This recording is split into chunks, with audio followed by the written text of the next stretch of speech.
Europa negali, o mes esame Europos dalis, negali atsistatyti, gal negali tapti vėl normale, na, sakykime, pabandyti tapti subjektu geopolitiniu, be London City ir net, jeigu kalbant, be Jungtinių Amerikos valstijų. Europa kaip tokia, kontinentinė Europa, jin turi galimybę tik vieną. Jei reikalingos rinkos, o rinkos yra rytuose. Jei reikalingi resursai, o resursai yra rytuose. Galima, kaip mums, kad sako, eiti ir pasiimti juos jėga.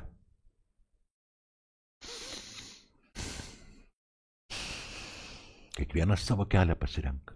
Nu, negi dabar tu gali įrodyti, kad jėga neįmanoma, tuo labiau, kad propagandinis aparatas pas mus dirba visom apsukom.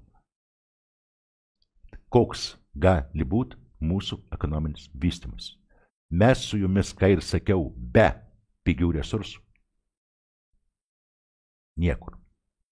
Mes tik galim, na, sakykim, mirt už laisvę, žmogaus teisės ir London City ateitį.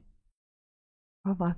Jeigu norėtume, vėl mums reikalinga iš tikrųjų keisti elitą tas, kuris neturėtų būti priklausomas. Bet sistema neleis keisti, nes Londonas labai giliai kuruoja visas šitas organizacijas nevyriausybinės, ne vien tik USAIDas. Mes jau USAIdą pamatėm, reiškia, kad Trumpas sustabdė ir mes sakom, ojojoj, kaip bus blogai. Tai bus. Bet juk yra ir kiti fondai. Ir iš Jungtinės karalystės, ir iš privačių fondų. Soršo fondai tebe gyvena, reiškia, ir Rockefellerių, ir Rothschildų fondai, panašiai, tik apie tai man kai kas kalba. Mes esam su jumis jau užkrėsti iš vidaus. Ar galim tai padaryti? Galim. Bet aš vėl kartoju tą, ką sakė Rolandas Paulauskas. Būtent signataras. Tai be jokios abejonės iškilus žmogus. Jis sakė, nu, laikas galbūt būtų mums signatarams susitikti visiems ir jų Baltijos valstybė. Ir pašnekėti, ir valstybės dabartinės vadovybės pasikviesti, ir pasakyti, bandyti pakeisti kartu susitarus. Aš taip jį supratau, pabandyti pakeisti kartu susitarus būtent mūsų tą geopolitinį vektorių. Bet kur tie mūsų signatarai pradėjo išlysti, kaip iš kampų? Rolandas Paulauskas buvo visada su savo mąstymu, savo pasauliečių žinomas. Štai dabar žiūrėjau, pradėjo po truputėlį išlysti. Tai vienas, tai kitas, tai trečias savo nuomonę pasako.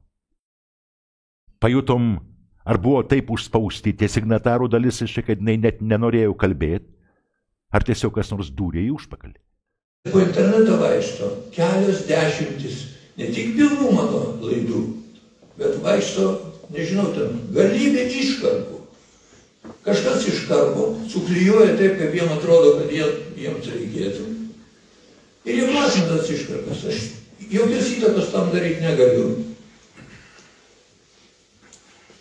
Bet kodėl aš leidau savo šiek tiek per savo asmenį dabar pašnekėti?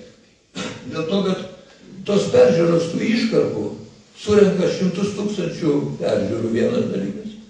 O viena iškarpa surinko virš 1 milijono peržiūrų. Tai aš spėjau, kad čia kas antras turėjo atmatyti ją. Ir kągi aš skaitau, tas 1 milijonas peržiūrų, daugiau ten yra, bet ne mažiau 1 milijonų. 1000 komentarų. Ir kągi aš skaitau. Absoliučiai priešingus nuomonės šiuo atveju mano pasisakymą atžvilgiu. Vieni mane gyrė, kiti peikė juodai. Aš labai bjauriai pasakysiu dabar, bet matyt, kol mes negausime į sprandą, to nieko nebus. Duok Dieve, kad mes gautume į sprandą ne taip baisiai. Na, kad nebebūtų kam atsikelt.